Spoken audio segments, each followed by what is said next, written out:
This is the deadlift portion of our presentation. The deadlift is the last lift in any powerlifting meet. It pretty much determines who's going to be the winner and who's going home without a trophy. The deadlift is one of the best overall determinants of overall strength. We've been told in the past that this is a really dangerous lift. But if you think about it, this simple lift is something that we do every day in our everyday lives.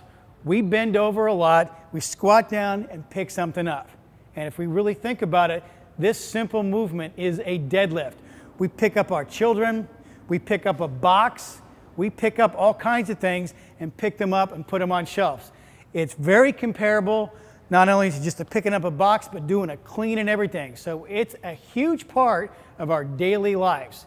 If we look at biomechanics books, it talks about it's a pulling movement.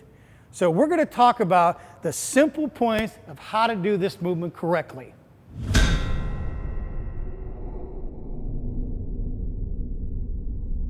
In any industrial setting, when you go in there and they teach you how to pick up heavy objects, they teach you how to be in the right position.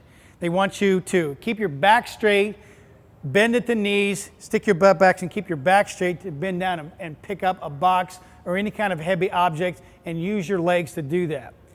Well, picking up a barbell is basically the same thing. So let's go through this. When we approach this bar, you're going to approach this bar with basically a movement that your feet are about hip width. You're basically going to use the same movement that you would do in a jump movement. You don't want your feet too wide. You don't want your feet too narrow. But there are two different types of movements here. There's a conventional deadlift and a sumo deadlift. The first one we're going to cover is a basic conventional deadlift. All right, so you're going to approach this bar. You're going to walk up to it with your feet about hip width. All right, feet are going to be straight ahead. The bar is going to sit right over the middle of the foot, which is about right up at the high arch right there. So you're going to walk up to the bar. Feet, you want to center yourself over the middle of this bar. Feet centered appropriately.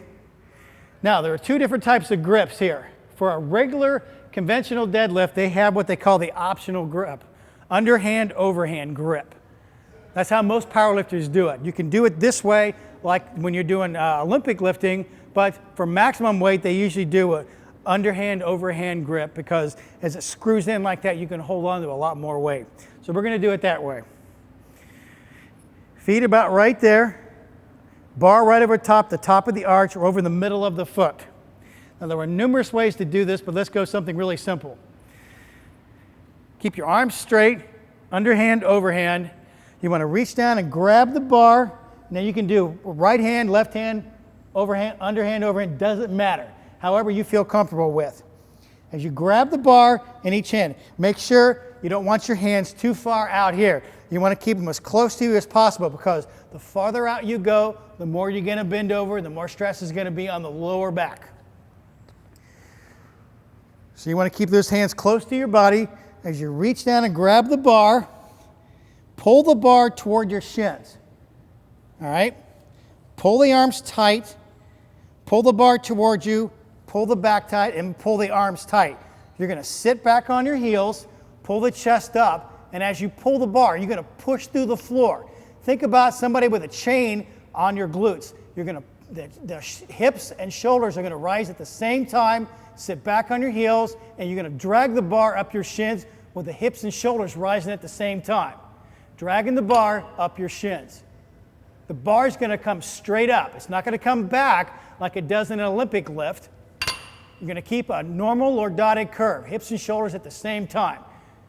All the way up. As you come to the top of your knees, you're going to push your hips through and come straight up.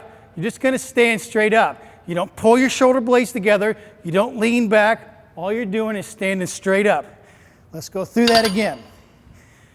Standing up straight. The bar is over top, the top of your arch, feet going straight ahead. You don't pull your shoulder blades together. Your shoulder blades are locked in a neutral position. Arms are straight. Squat down, grab the bar, pull the arms tight, pull your chest up. Your eyes should be focused straight ahead. Not up this way, it pulls your hips forward. Looking straight ahead. Normal lordotic curve. in your head, your neck, your back.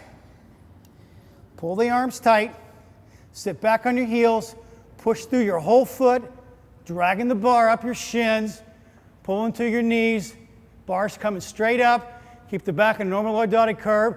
As you come to the knees, push your hips through and stand straight up. As you come back down, come back in the same way. Push your butt back, let the bar drag down your thighs and your shins. That's the normal conventional deadlift.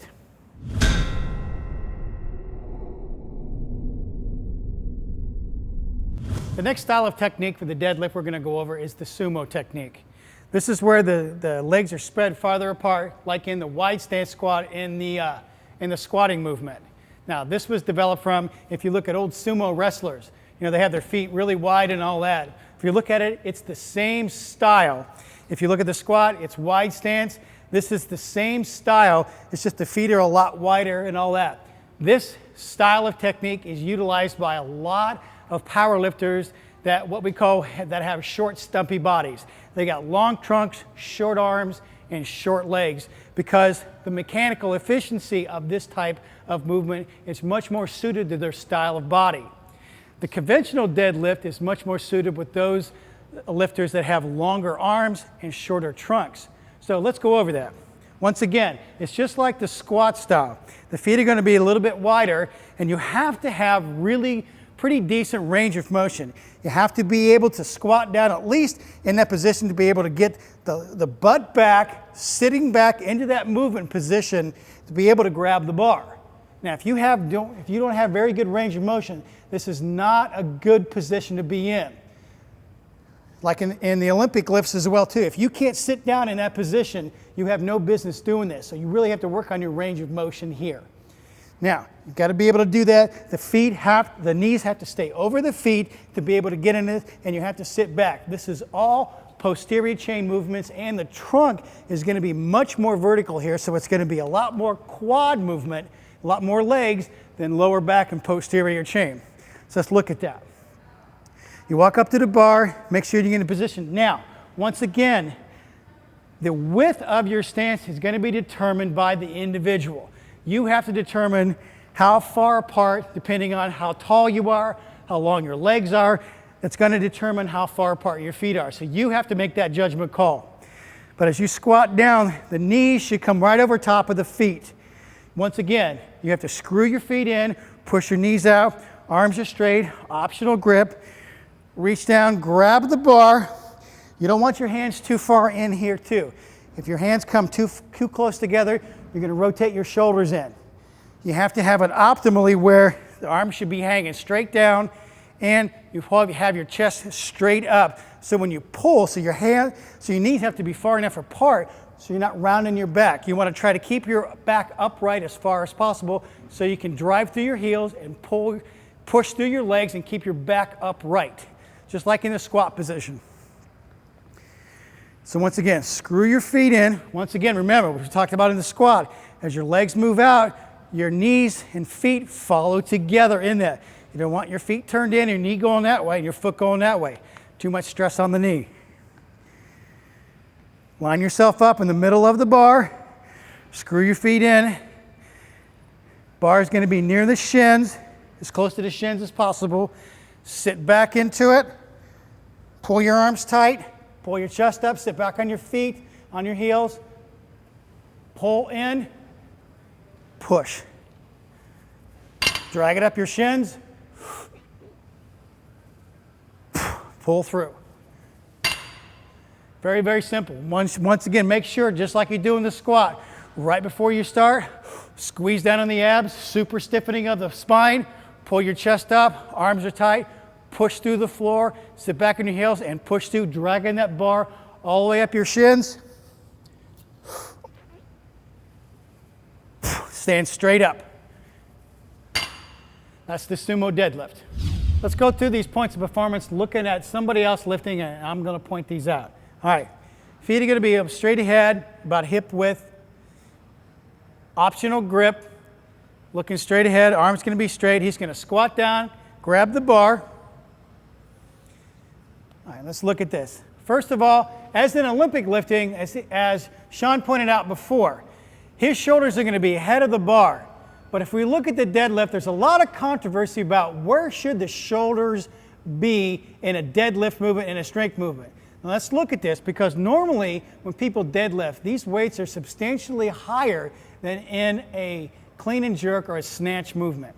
So let's look at this. If he's pulling that bar toward his shins as he squats down, as he pulls the bar toward his shins, his hips, he's going to have a certain angle here, a certain angle at his hips, and a certain angle at his knee. He's going to pull his arms tight, and he's going to sit back on his heels.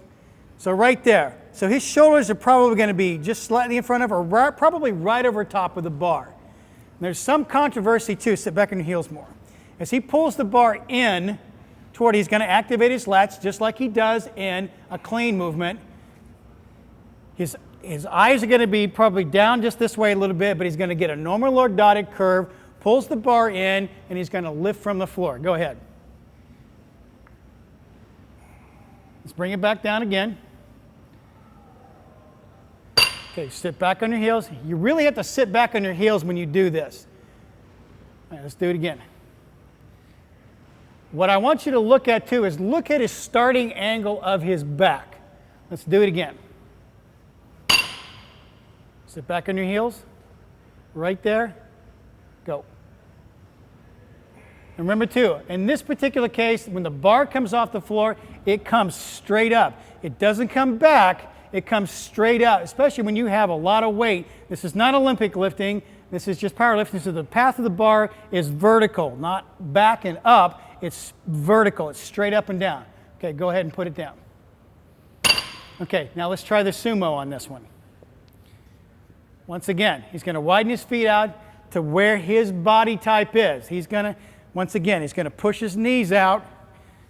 He's got good range of motion. His trunk is up. And now notice too, his trunk is much more upright. It's much more vertical now than horizontal. He's going to sit back on his heels, push his knees out. He's going to push through his heels and stand straight up. Right there. Once again, he's going to drag the bar up his shins. Come on down. Once again, go ahead, sit back on your heels. Drag the bar up your shins. Very good. Bring it back down. Let's do one more. And once again, before we start, we're looking at this angle here. We're looking at the angle here, and we're looking at the angle of the knee. And notice they're substantially different with the sumo lift versus the conventional style of deadlift. Based on our feet are wider, our trunk is more upright, we're using much more legs than we are posterior chain between the two lifts. They're two different lifts. Go again.